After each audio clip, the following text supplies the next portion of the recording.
तो ये आया है अभी करंट में।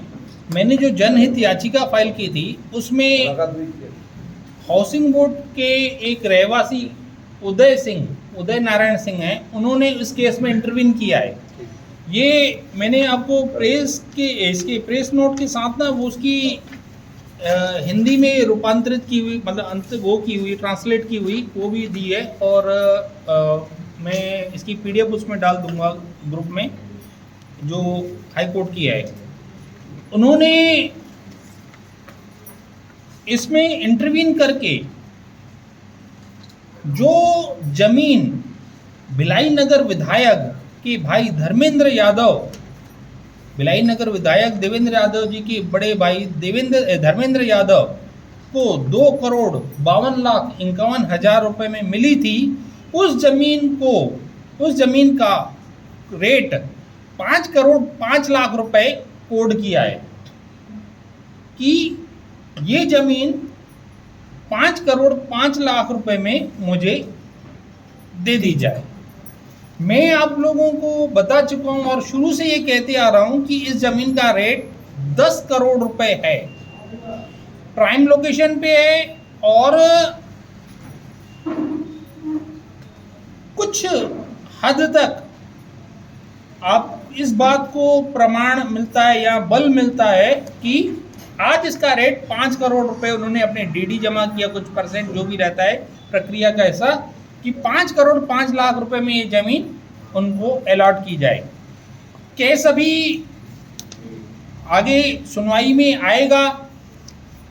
आप लोगों को आज की प्रेस वार्ता रखने का, बताने का, आप लोगों को बुलाने का उद्देश्य ये था कि जो 2,52,51,000 की जमीन थी, आज वो 5,05,00,000 में वहां तक पहुंच गई है, डबल। और मैं आपको ब्रीफ कर देता हूं कि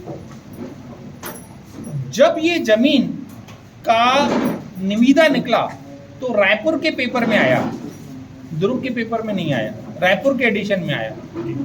बेसिक डिफरेंस ये था, जब निविदा निकली ना तो अखबार में जो निविदा आई उसमें जमीन का स्थल, कौन सी जमीन बिक रही है, उसका जिक्र नहीं था। ठीक, छत्तीसगढ़ गृह मंडल, छत्तीसगढ़ हाउसिंग बोर्ड की वेबसाइट में जो विज्ञापन आया उसमें जमीन का विवरण था कि जमीन कहाँ की है। लेकिन एक बेसिक डिफरेंस ये था कि अखबार में जो विज्ञापन आया था उसमें निविदा की आखिरी तारीख तय नहीं थी, कोई समय सीमा तय नहीं थी। लेकिन जो वेबसाइट का विज्ञापन था उसमें समय सीमा तय थी, 15 दिन के अंदर आपको वो करना है। एक मजेदार बात ये हुई कि एक बात जो एक घटनाएं होती गई वो बताती हैं कि एक ना इसको आपराधिक षड्यंत्र ही बोला जाएगा। कैसे? सबसे पहले भिलाई नगर विधायक श्री देवेंद्र यादव जी की पत्नी उस निविदा में भाग लेती हैं। ठीक है, निविदा में भाग लेने के 7-8 दिन के बाद निर्णय हो जाता है कि उनको दे दी जाए। 2 दिन, मतलब 10वें दिन मुझे जहां ध्यान है, 10वें दिन उनके आवेदन को खारिज कर दिया जाता है। उनका निविदा का जो रेट था 2,52,50,000 और धर्मेंद्र यादव जी का रेट कोट किया हुआ था 2,52,51,000। ठीक है, तो इस प्रकार से पहले उनके आवेदन को खारिज कराया गया और फिर उसके बाद धर्मेंद्र यादव जी की इसमें एंट्री होती है और 2,52,51,000 में वो जमीन उनको आवंटित कर दी जाती है। और कोई भी विधायक जी के परिवार के अलावा और कोई भी सदस्य इस निविदा में भाग नहीं लेता है। और सबसे बड़ी बात कि हाउसिंग बोर्ड के मुख्यालय से एक लेटर जारी हुआ था कि ये जो गड़बड़ी हुई है, कौन सी अखबार और इसकी वेबसाइट में, उसमें 15 दिन के उसको माना जाए और फिर से सूचित किया जाए। अच्छा, तो न सूचित किया गया और न ही फिर से निविदा निकाली गई। और क्योंकि मैंने अपने इसमें लिखा है, पूरी प्रक्रिया जो है ना हाउसिंग बोर्ड के, ये कहना अतिशयोक्ति नहीं होगी, मैं आगे और स्पष्ट करूंगा। मतलब ये जो शब्दों में उपयोग करते हैं ना, नंगा नाच, हाउसिंग बोर्ड में बैठ करके अधिकारियों ने नंगा नाच किया है। मैं 1-to-1 आरटीआई में वहां पे बैठा हूं, मेरे पास ऐसे दस्तावेज हैं। 2008 में ये जमीन बिक्री के लिए विज्ञापन निकला था। 2016 में 2015-16 में राजेश मूणत जी ने इसके ऊपर प्लान किया था, वह कॉम्प्लेक्स बनेगा। उसके दस्तावेज की फाइल मैंने मांगी थी उनसे, उन्होंने मतलब आप इससे बड़ा रोचक तथ्य क्या होगा कि हाउसिंग बोर्ड ने एक वकील खड़ा किया कि जानकारी नहीं देने के लिए, एक वकील अपॉइंट किया। उपायुक्त अपीलीय अधिकारी था और जन सूचना अधिकारी की तरफ से मेरे इतने साल के सूचना के अधिकार के कार्य में पहली बार मैंने देखा कि एक विभाग जानकारी देने न देने के लिए एक वकील खड़ा कर रहा है। खैर उनकी नियत ही नहीं थी जानकारी देने की, तो वो फाइल भी जनहित नहीं है करके उड़ा दिया उन्होंने और वो आवेदन भी उन्होंने खारिज कर दिया। और जो राजेश मूणत जी के टाइम उसमें वहाँ पे शॉपिंग कॉम्प्लेक्स नीचे कॉम्प्लेक्स नीचे दुकान ऊपर मकान इस टाइप का जो प्रोजेक्ट था जो आया था, वो भी उन्होंने बोले जानकारी नहीं मिलेगी।